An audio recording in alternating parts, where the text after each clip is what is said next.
Hi, welcome to the Me and My Bass series. Today, again, no gear, but part 5 of a little story about my background. A friend of mine asked me a while back to tell more about my musical background. I don't know if it's really interesting. If not, check another video. So, 1993, after I was kicked out, being only 2 weeks in the band Booby Trap, Fred Lund, the guitar player in that band, and I started to use those two by us composed songs and start a band which was going to be called Real. That's Real with double E, because we wanted to have the band as REAL, but there was already a band in Belgium which was called like that. So that was gone. This also marks a time Fred came every Saturday for at least 2 years to my house slash studio where we would work on new stuff. That went great. We almost outputted a song a week at that point, and in that band I was doing keyboards, but I can't play anything really. I could program an entire arrangement though. But that's why I later referred my keyboarding as key pressing. So songs stacked up, but who's gonna sing that stuff? Fred and I are both blessed with the same high, no power voice. So as I was also cooperating in a local Amsterdam radio show called Mortale, I asked co-host and engineer Richard Groot, God bless his soul, if he could try something on those tunes. He did, he did some stuff which I thought was great. The whole idea by Fred and me was that the vocals must be treated the same as the rest, as the keys, samples, and guitars and drums. I don't know if that was the best move, but we experimented with all kinds of effects on the vocals, making it sound great for us. But from a commercial viewpoint, it was not really a success. Anyways, we produced a demo in the comfort of my own house slash studio and using a rehearsal space to record the guitars and vocals. Felix van Dommel, the guy with whom I was employing, started together with some dubious East Block guys a studio. Something went wrong and they took away the mixing board and recorder. Felix bought himself a mixing desk and I bought a Alesis ADAT, which then costed about 5,000, 6,000 euros. I had to take a loan. But there we were, up and running. At that point, the so-called studio was housed into an old firehouse, where we recorded our first CD. Fred got a carpal tunnel problem in one of his arms, but despite that, he recorded all the guitar parts flawlessly. In the end, we compiled a 4-track demo on a cassette and sent it out to at least 50 to 60 independent and major record companies and some other people. Two responded. Yay.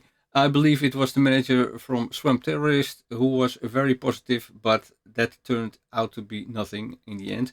And Ausfahrt Records from Halle, Germany, who was interested. On the basis of that demo, we got via some people in contact with a manager, Rob van Kleef, which managed us together with another guy. And he managed a couple of bigger acts in Holland. He was interested in managing us. And at the same time, Ausvaart sent a contract for 3 CDs and pushed the manager Kai Lotze from Project Pitchfork forward.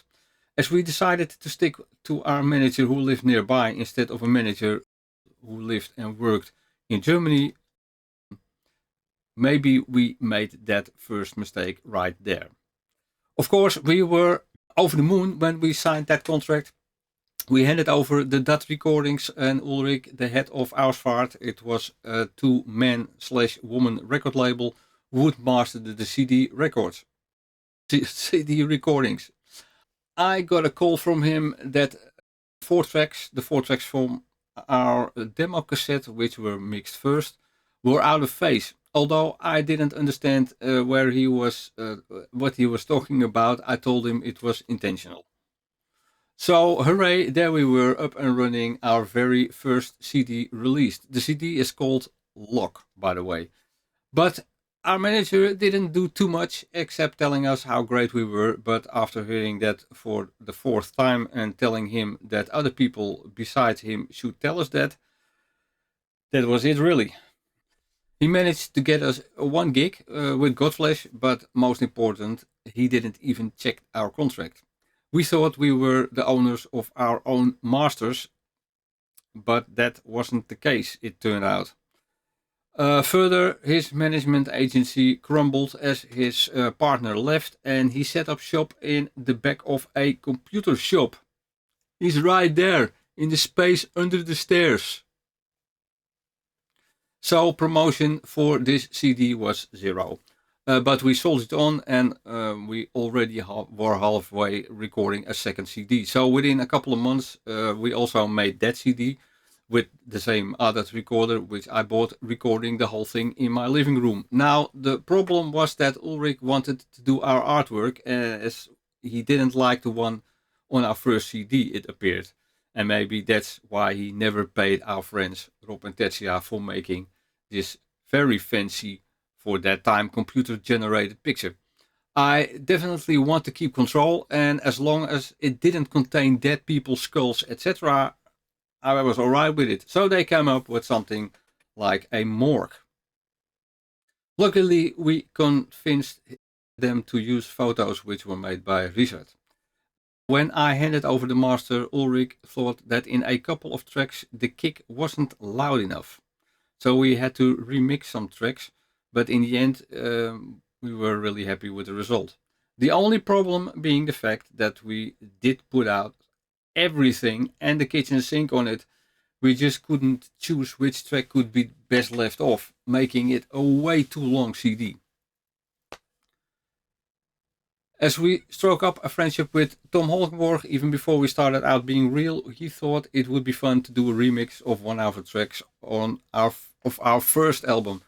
Our record company plastered larger than life this on the cover, which I demanded to take off as it was a non-paid remix, and I didn't want Tom to think that we're cashing in on his name.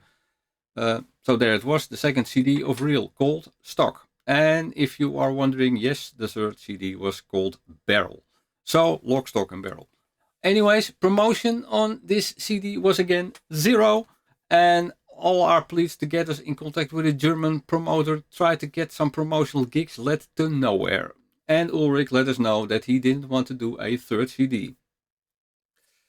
He was very impressed with that first demo, and according to him, the fact that it was also out of phase in conjunction with putting it on a cassette tape made it sound really good. When he got the master, he was less impressed, and that was maybe the fact why we were dropped after the second CD. Check back for part 6, how we went forward with Real. That's it for this episode. I hope you liked it. If you like this kind of content, please like and subscribe. Thanks for watching. See you next time. Bye bye.